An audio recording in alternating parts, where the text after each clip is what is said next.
Você lembra onde o Vasco estava antes do Pablo Vegetti chegar? Parecia que nada dava certo. O time afundado no Z4, a torcida sem esperança, São Januário silencioso e a sensação de que o rebaixamento era apenas questão de tempo.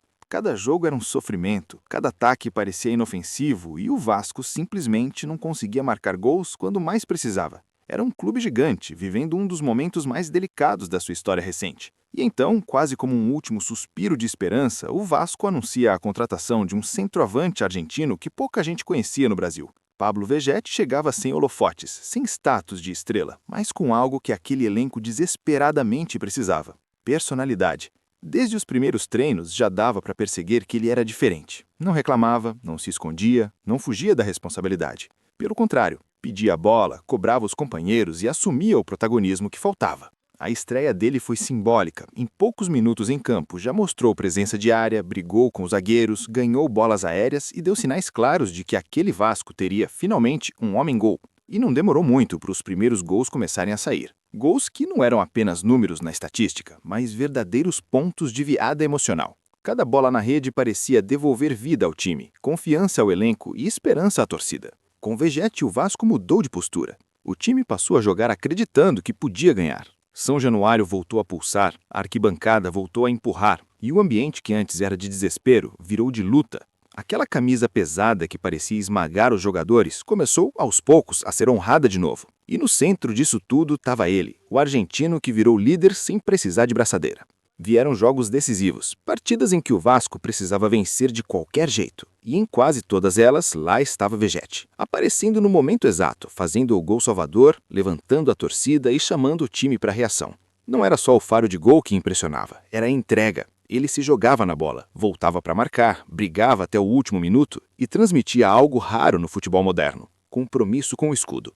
A fuga do Z4 começou ali, gol a gol, jogo a jogo, construída na base da raça e da liderança. Aquilo que parecia impossível virou realidade. O Vasco passou a vencer adversários diretos, virou partidas improváveis e mostrou que ainda era gigante. E no meio dessa transformação, Vegetti virou o símbolo máximo da reação. Quando o time precisava, ele aparecia. Quando o estádio precisava acreditar, ele levantava os braços e puxava a torcida.